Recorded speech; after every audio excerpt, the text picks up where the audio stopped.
Capítulo 6. No lo creo, no puedo creerlo, repetía Rasumikine, rechazando con todas sus fuerzas las afirmaciones de Raskolnikov. Se dirigían a la pensión Bakalev, donde Pulqueria Alejandrova y Dunia los esperaban desde ya hacía largo rato. Rasumikine se detenía a cada momento en el calor de la disputa.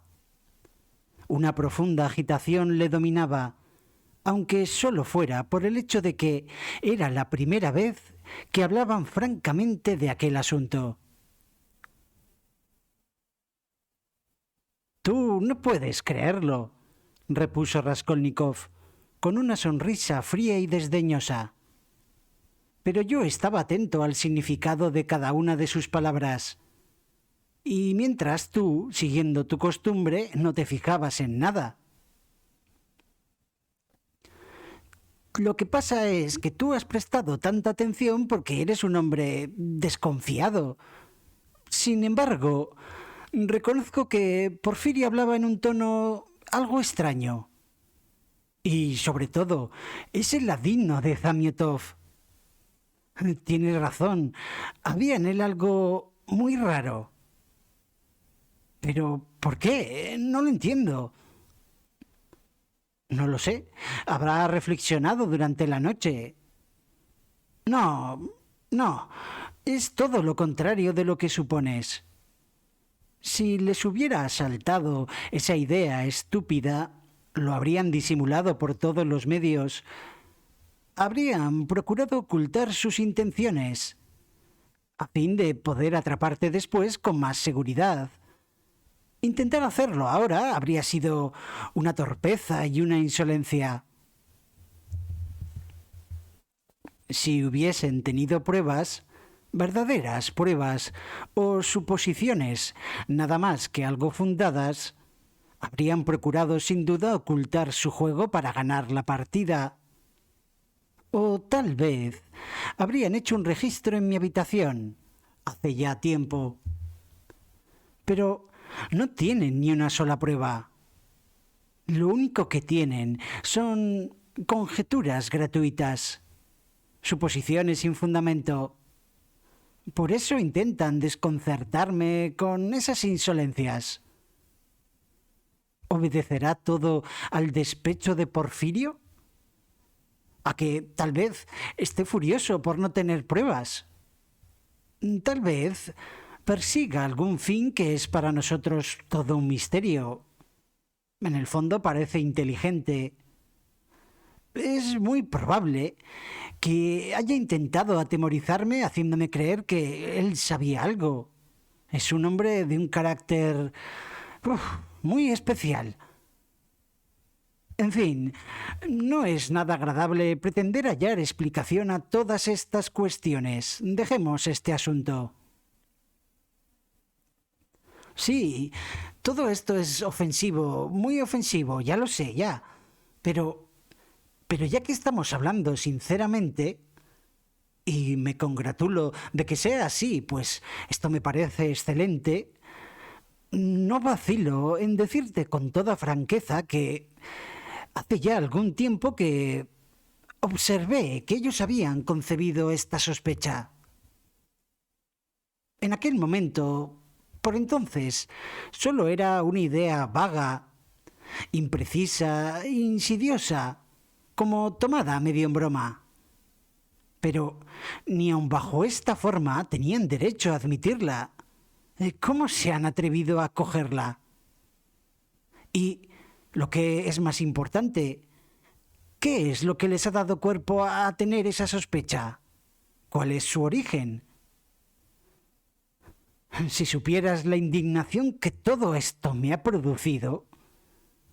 Un pobre estudiante, transfigurado por la miseria y la neurastenia, que incubaba una grave enfermedad acompañada de desvaríos, una enfermedad que incluso puede haberse declarado ya, un detalle importante. Un joven desconfiado, orgulloso, consciente de su valía, y que acaba de pasar 6 meses encerrado en su rincón sin ver a nadie, que va vestido con andrajos y calzado con botas sin suelas. Este joven está en pie ante unos policías despiadados que le mortifican con sus insolencias. Y de pronto, a quemarropa se le reclama el pago de un pagaré protestado. La pintura fresca despide un olor mareante. En la repleta sala hace un calor de más de 30 grados y la atmósfera es totalmente irrespirable. Entonces, el joven oye hablar del asesinato de una persona a la que ha visto en la víspera. Y para que no falte nada, tiene el estómago vacío. ¿Cómo no va a desvanecerse? Que hayan basado todas sus sospechas en ese síncope no tiene sentido. Comprendo que todo esto es humillante, pero yo, si estuviera en tu lugar, me reiría de ellos. Me reiría de ellos en sus propias narices. Es más, les escupiría en plena cara y les daría unas sonoras bofetadas. Escúpele, Roddy, hazlo. Es intolerable. Ha soltado su perorata como un actor consumado, se dijo Raskolnikov. —¡Que les escupa! —exclamó amargamente. Eso es muy fácil de decir. Pero mañana nuevo interrogatorio. Me veré obligado a rebajarme, a dar nuevas explicaciones. ¿Es que no me humillé bastante ayer ante Zamiotov en aquel café donde nos encontramos? Bah, así se los lleve a todos el diablo. Mañana iré a ver a Porfirio y te aseguro que todo esto lo vamos a aclarar. Le voy a obligar a explicarme toda la historia desde el principio. Y en cuanto a Zamiotov... Al fin lo he conseguido, pensó Raskolnikov. —Oye, escúchame —exclamó Rasumikine, cogiendo de súbito a su amigo por un hombro. Hace un momento divagabas. Después de pensarlo bien, te aseguro que divagabas. Has dicho que la pregunta sobre los pintores era una especie de anzuelo, un lazo. Pero reflexiona bien. Si tú hubieses tenido eso sobre la conciencia, ¿habrías confesado que viste a los pintores? No, evidentemente no. Habrías dicho que no habías visto nada, aunque esto hubiera sido mentira. ¿Quién confiesa una cosa que le compromete? Si yo hubiese tenido eso sobre la conciencia, seguramente habría dicho que había visto a los pintores y el piso abierto, dijo Raskolnikov, dando muestras de mantener esta conversación con profunda desgana. Pero, ¿por qué decir cosas que le comprometen a uno? Es fácil, porque solo los patanes y los incautos lo niegan todo por sistema. Un hombre avisado, por poco culto e inteligente que sea, confiesa, en la medida de lo posible, todos los hechos materiales innegables. Se limita a atribuirles causas diferentes y añadir algún pequeño detalle de su invención, que modifica su significado. Porfirio seguramente creía que yo respondería así, que declararía haber visto a los pintores para dar verosimilitud a mis palabras, aunque lo hubiera explicado a mi manera. Sin embargo, creo que... No, si tú hubieses dicho eso, él te habría contestado inmediatamente que no podía haber pintores en la casa 2 días antes del crimen, y que por lo tanto tú habías ido allí el mismo día del suceso, de 7 a 8 de la tarde. Sí, eso es lo que él quería. creía que yo no tendría tiempo de darme cuenta de ese detalle, que me apresuraría a responder del modo que juzgara más favorable para mí y que, olvidándome de que los pastores no estarían allí 2 días antes del crimen. Pero, ¿cómo es posible olvidar una cosa así? Bueno, es lo más fácil. Estas cuestiones de detalle constituyen el escollo de los maliciosos. El hombre más sagaz es el que menos sospecha que puede caer ante un detalle insignificante. Porfirio no es tan tonto como tú te crees. Pues entonces es un ladino. Raskolnikov se echó a reír, pero al punto se asombró de haber pronunciado sus últimas palabras con verdadera animación e incluso con cierto placer. Él, que hasta entonces había sostenido la conversación como quien cumple con una obligación penosa.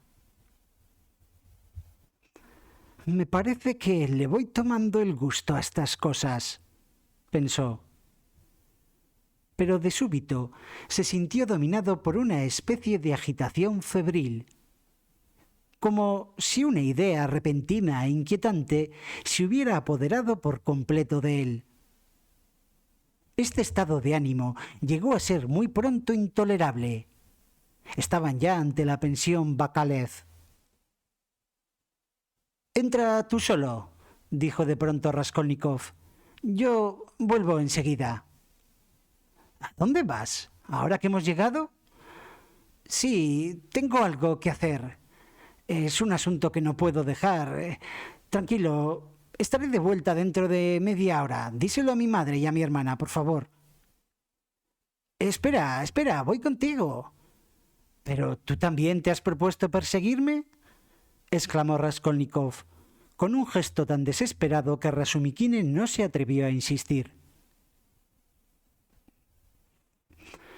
El estudiante permaneció un momento ante la puerta, siguiendo con mirada sombría a Raskolnikov, que se alejaba rápidamente en dirección a su domicilio. Al fin, apretó los puños, rechinó los dientes y juró obligar a hablar francamente a Porfirio antes de que llegara la noche.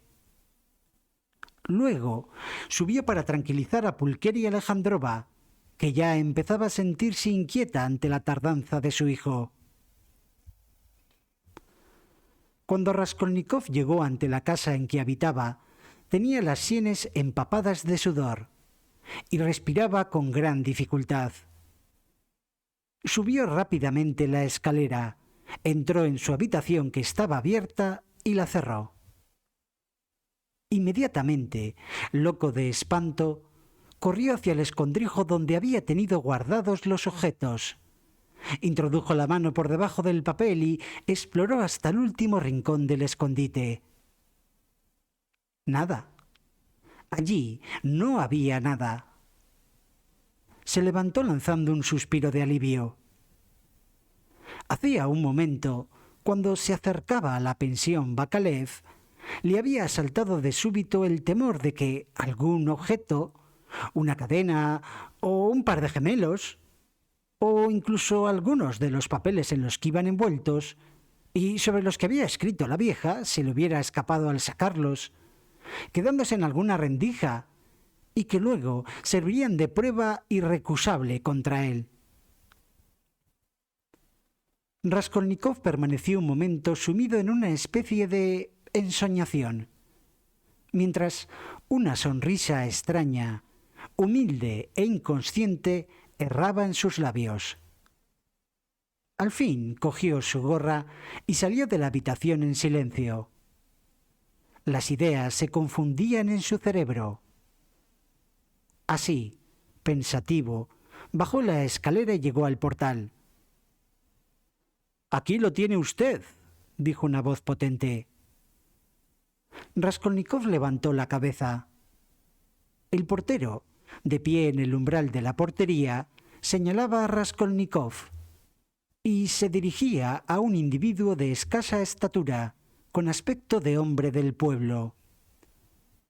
Vestía una especie de hopalanda sobre un chaleco y, visto de lejos, incluso se le habría tomado por una campesina. Su cabeza, cubierta con un gorro sangriento, se inclinaba sobre su pecho. Era tan cargado de espaldas que parecía jorobado. Su rostro, fofo y arrugado, era el de un hombre de más de 50 años. Sus ojillos cercados de grasa lanzaban miradas sombrías. —¿Qué pasa? —preguntó Raskolnikov acercándose al portero.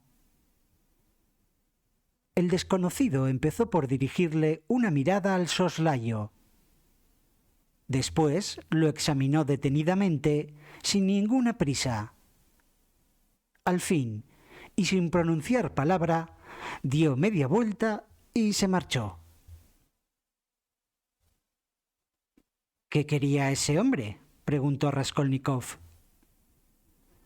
—Es un individuo que ha venido a preguntar si vivía por aquí un estudiante, que ha resultado ser usted, pues me ha dado su nombre y el de su patrona.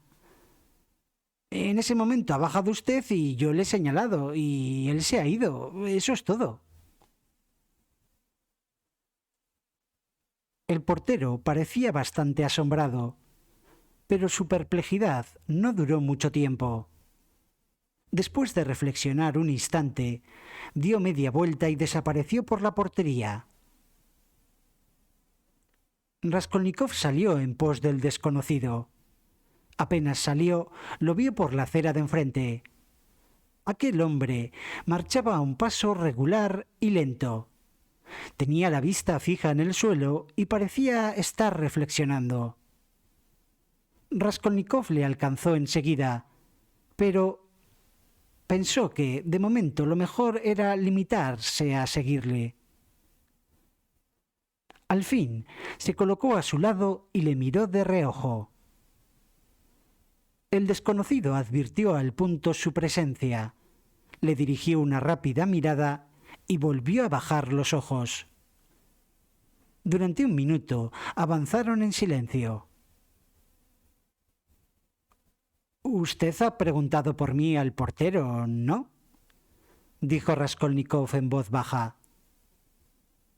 El otro no respondió, ni siquiera levantó la vista, y hubo un nuevo silencio. —¿Viene a preguntar por mí y ahora se calla? ¿Por qué? Raskolnikov hablaba con voz entrecortada. Las palabras parecían resistirse a salir de su boca. Esta vez, el desconocido levantó la cabeza y dirigió al joven una mirada sombría y siniestra. —Asesino —dijo de pronto, en voz baja pero clarísima. Raskolnikov siguió a su lado. Sintió que las piernas le flaqueaban y vacilaban. Un escalofrío recorrió toda su espina dorsal. Su corazón dejó de latir como si se hubiera separado de su organismo. Dieron en silencio un centenar de pasos más, pero el desconocido ni le miraba. ¿Pero qué dice usted? ¿Quién es un asesino? Balbuceó al fin Raskolnikov, con voz apenas perceptible. Tú eres un asesino, respondió el desconocido, articulando las palabras más claramente todavía. Con una mirada triunfal y llena de odio, miró el rostro pálido y los ojos vidriosos de Raskolnikov. Entretanto, habían llegado a una travesía, y el desconocido dobló por ella y continuó su camino sin volverse. Raskolnikov se quedó clavado en el suelo, siguiendo al hombre con la vista.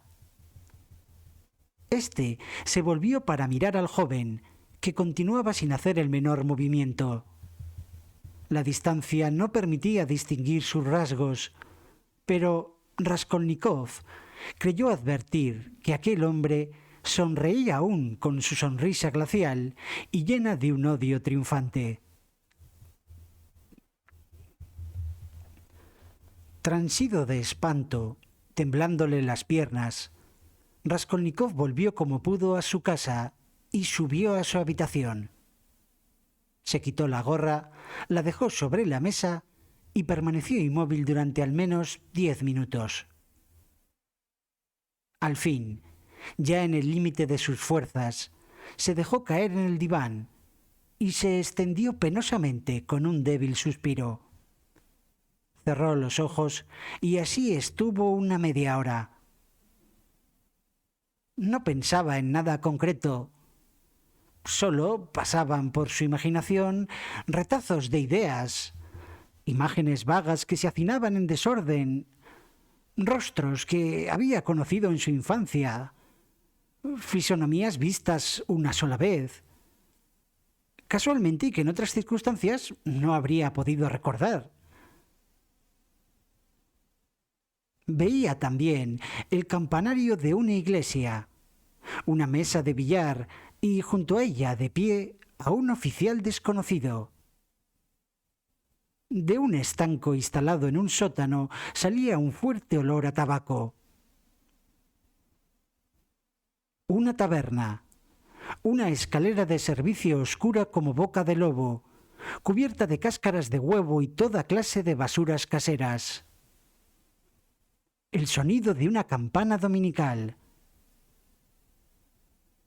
Los objetos cambian de continuo y giran en torno de él como un frenético torbellino. Algunos le gustan e intenta atraparlos, pero al punto se desvanecen. Experimenta una ligera sensación de ahogo, pero en ella hay algo agradable. Persiste el leve temblor que se ha apoderado de él, y tampoco esta sensación es ingrata.